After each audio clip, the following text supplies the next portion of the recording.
नमस्कार, स्वागत है आपका सत्यहिंदी.com पर। मैं हूं नीलू व्यास और एक बार आपके साथ फिर से जुड़ रही हूं आपके पसंदीदा कार्यक्रम आज का एजेंडा को लेकर, जहां पर मैं लेकर आती हूं आपके लिए दिन भर की 3 बड़ी खबरों का विश्लेषण। आज की मेरी पहली स्टोरी है आज की लिस्ट में किसानों का आंदोलन। आज किसानों को सेंटर को जवाब देना था कि वो क्या सोच रहे हैं। जो चिट्ठी लिखी थी नरेंद्र सिंह तोमर ने, तो किसानों ने आज वापस केंद्र सरकार को बोला है कि वो बातचीत के लिए तैयार हैं, लेकिन शर्तों के साथ। और ये बातचीत होगी 29 दिसंबर सुबह 11 बजे। इसके डिटेल्स आपको बताऊंगी। दूसरी खबर है किस तरीके से आज शिवसेना ने एक बड़ा प्रहार किया है और हमला बोला है कांग्रेस पर। और शिवसेना का जो माउथपीस है सामना, उसमें उन्होंने साफ साफ लिखा है कि शरद पवार को अब यूपीए का चेयरपर्सन बनना चाहिए। तो इसके डिटेल्स आपको बताऊंगी। और तीसरी खबर है हमारी कि साउथ दिल्ली म्युनिसिपल कॉरपोरेशन ने अब एक रेजोल्यूशन पास किया है, एक प्रस्ताव पास किया है, जिसमें कहा गया है कि जितने भी रेस्टोरेंट्स हैं और जो ईटरीज हैं, उनको अब मैंडेटरीली ये बताना पड़ेगा कि जो वो मीट बेच रहे हैं वो हलाल मीट है या झटका मीट है। इसके पीछे की क्या मंशा है, इसके डिटेल्स भी आपको बताऊंगी। और इसके पहले कि मैं आज का एजेंडा शुरू करूं, आपको याद दिलाना चाहती हूं कि गूगल प्ले स्टोर से सत्य हिंदी के ऐप को डाउनलोड करना मत भूलिएगा। तो चलिए शुरू करते हैं हमारी आज की पहली खबर से।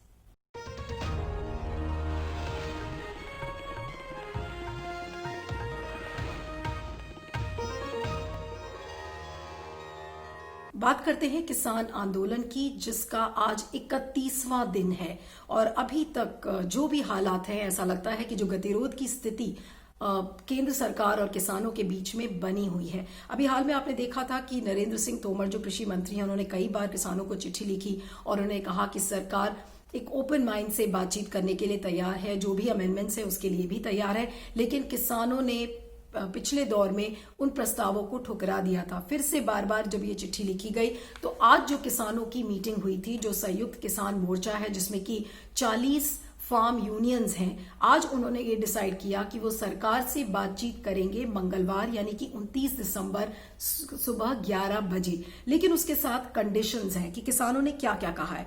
अब आपको बता दें कि इन 40 किसान यूनियंस ने कहा है कि पहली बात तो ये कि जो किसानों के बारे में जितने भी तथ्य सामने आ रहे हैं, सरकार उसको जिस तरीके से गलत तरीके से लोगों के सामने पेश कर रही है स्टेट मशीनरी को इस्तेमाल करके, तो वो करना बंद करे।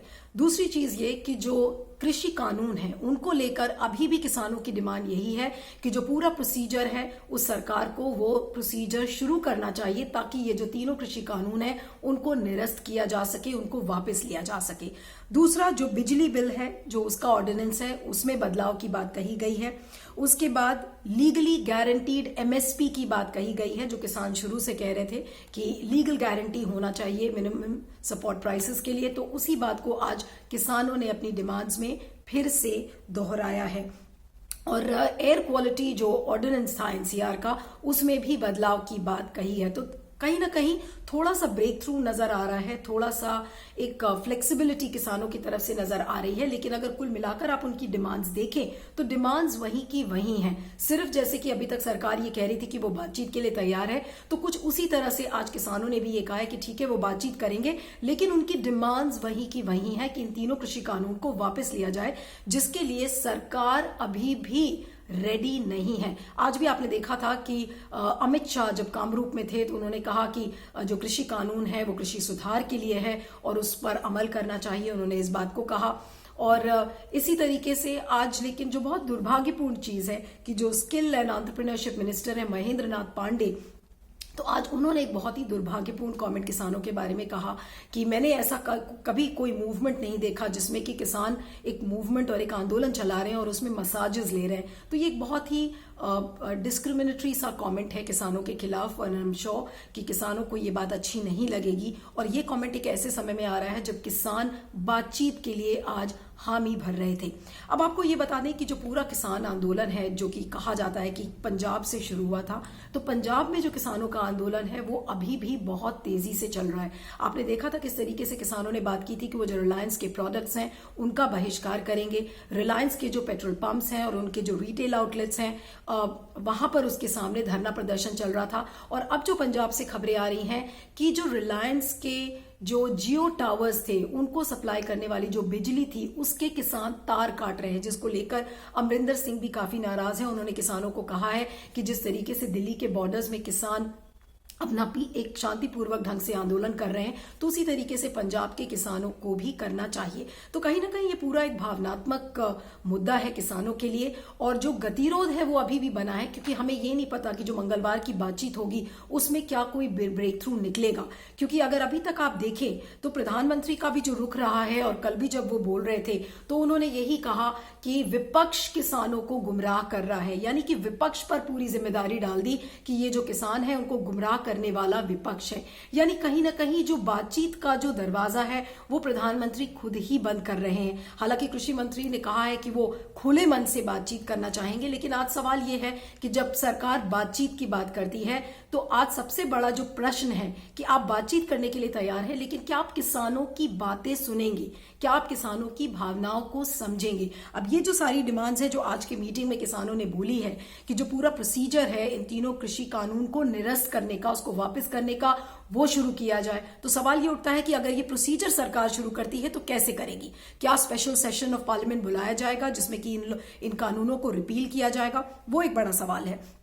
दूसरा ये कि फार्मर्स जो किसान हैं उनके बारे में जो मिस रिप्रेजेंटेशन हो रहा है स्टेट मशीनरी को लेकर, वो तो कहीं से रुक नहीं रहा है। महेंद्र नाथ पांडे का मैंने आपको एग्जांपल दिया कि किस तरीके से उन्होंने कहा कि उन्होंने ऐसा आंदोलन तो कभी देखा ही नहीं जहां पर किसान बैठकर मसाज ले रहे हों। तो ये सब मिस रिप्रेजेंटेड फैक्ट्स हैं जो किसानों के लिए कभी कैबिनेट मंत्री बोलते हैं, कभी कोई उनका लोकसभा का MP बोलता है, तो एक मिस रिप्रेजेंटेशन ऑफ फैक्ट्स कहीं ना कहीं किसानों के लिए दिख रहा है। और तीसरी जो उनकी डिमांड थी लीगली गारंटीड MSP की, इसको लेकर बहुत बड़ा लोगों के मन में संशय है कि सरकार ये करेगी या नहीं करेगी, क्योंकि इसके पहले भी सरकार ने कहा है कि 3 कृषि कानून अलग हैं और जहां तक MSP की बातें हैं वो अलग हैं। तो इस पर ऐसा लगता है कि कोई ब्रेक थ्रू नहीं हो पाएगा, लेकिन फिर भी उम्मीद हम लगाकर बैठ सकते हैं कि जो मंगलवार की बातचीत है उसमें क्या ब्रेक थ्रू निकलेगा और सरकार किन किन बातों पर मानती है, ये देखने वाली बात होगी।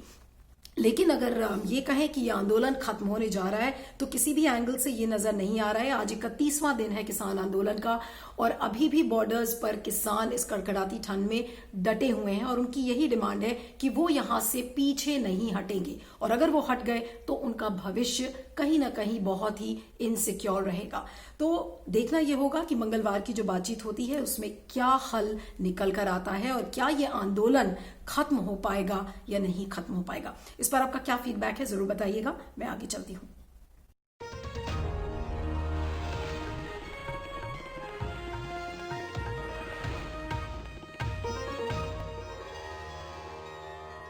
अब बात करते हैं शिवसेना के माउथपीस जो सामना में आज जिस तरीके का एक आर्टिकल आया है, और उस आर्टिकल में साफ लिखा गया है कि यूपीए को एक नए चीफ की जरूरत है, यानी कि यूपीए को एक नए अध्यक्ष की जरूरत है, और जिसमें कि बढ़ चढ़कर शरद पवार के नाम के लिए समर्थन दिया गया है और साथ में राहुल गांधी की जो लीडरशिप है उस पर बहुत सारे सवाल खड़े किए गए हैं। अब आपको बता दें कि जो सामना जो शिवसेना का माउथपीस है उसमें बिल्कुल साफ लिखा है कि जो ऑपोजिशन है, जो विपक्षी पार्टीज हैं इस समय देश में, वो बहुत ज्यादा कमजोर हैं और यही वजह है कि जो केंद्र सरकार है वो उनके ऊपर हावी है। और एग्जाम्पल्स के तौर पर उन्होंने कहा कि देखिए किसानों का आंदोलन चल रहा है, प्रियंका गांधी को डिटेन कर लिया गया, राहुल गांधी का पूरे देश में मजाक उड़ाया जाता है, तो महाराष्ट्र की जो सरकार है वो अपनी मनमर्जी नहीं कर सकती, जो उसके दायित्व है वो उसको पूरी तरह से निभा नहीं सकती है, और वो इसीलिए है क्योंकि पूरा विपक्ष एकजुट नहीं हो पा रहा है। उन्होंने साथ में ममता बनर्जी का भी एग्जाम्पल दिया कि देखिए ममता बनर्जी जिस तरीके से पश्चिम बंगाल में अकेले लड़ रही हैं और आज उनको शरद पवार की जरूरत पड़ रही है, तो इस तरीके से शरद पवार के नाम को वैलिडेशन दिया है आज शिवसेना के जो माउथपीस सामना में।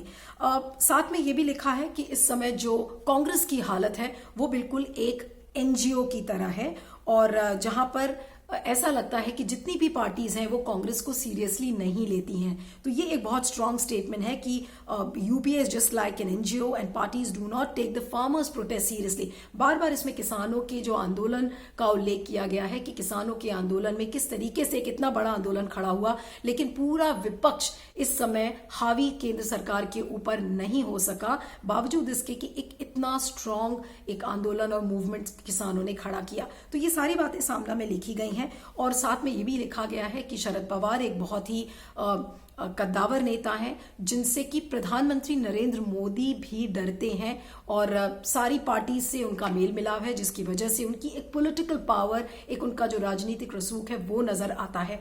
अब आपको ये बता दें कि जुलाई के महीने में भी अभी हाल में ही जो शिवसेना के राज्यसभा एमपी हैं संजय राउत, उन्होंने शरद पवार का बार बार नाम किया था और उसमें कहा गया था कि अगर यूपीए का नया चेयरपर्सन बनता है और शरद पवार को बनाएंगे तो शिवसेना उनके नाम के लिए पूरा समर्थन करेगी।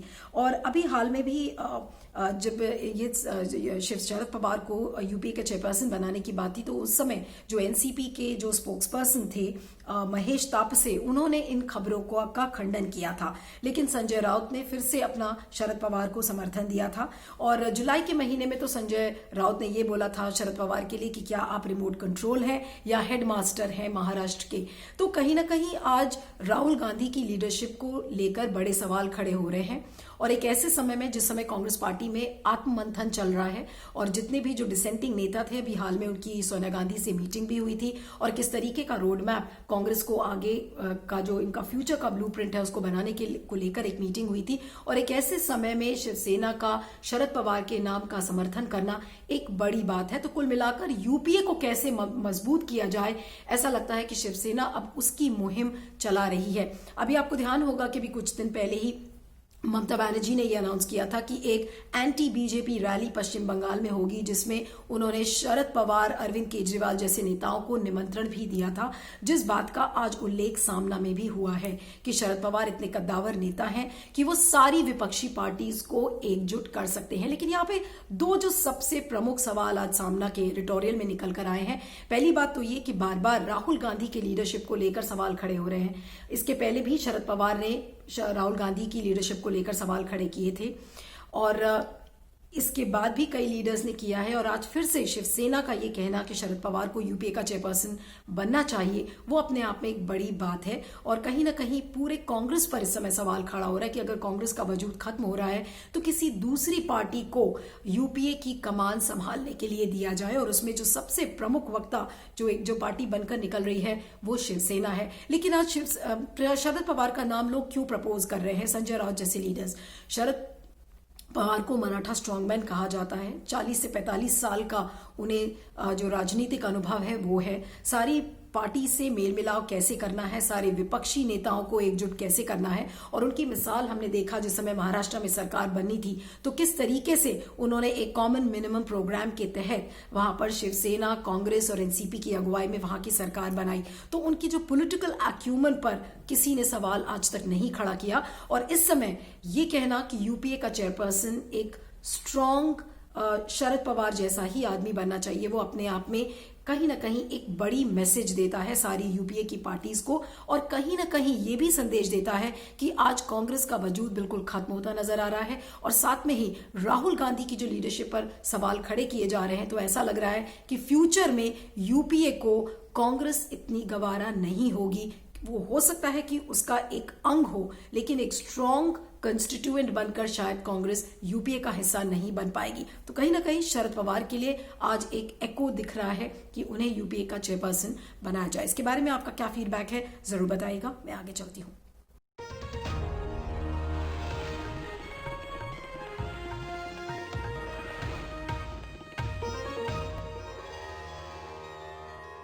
अब आपको एक और दिलचस्प खबर बताते हैं। जो दक्षिण दिल्ली की जो नगर निगम है, यानी कि साउथ दिल्ली म्युनिसिपल कॉरपोरेशन, तो उसने एक प्रस्ताव पारित किया है, वहां की स्टैंडिंग कमेटी ने एक प्रस्ताव पारित किया है जिसमें यह कहा गया है कि दिल्ली के अंदर जितने भी रेस्टोरेंट्स हैं और ईटरीज हैं उनको अब ये बताना पड़ेगा कि जो मीट वो बेच रहे हैं वो हलाल मीट है या झटका मीट है। आज इसको लेकर क्यों कंट्रोवर्सी खड़ी हुई है कि हम हलाल मीट की और झटका मीट की हम क्यों बात करते हैं। हलाल मीट की अगर हम बात करें तो हिंदूज और जो सिख्स हैं वो इसे वो उनको गवारा नहीं है कि वो हलाल मीट कंज्यूम करें या हलाल मीट को खाएं, और क्योंकि उनके धार्मिक सेंटिमेंट्स के ये खिलाफ है।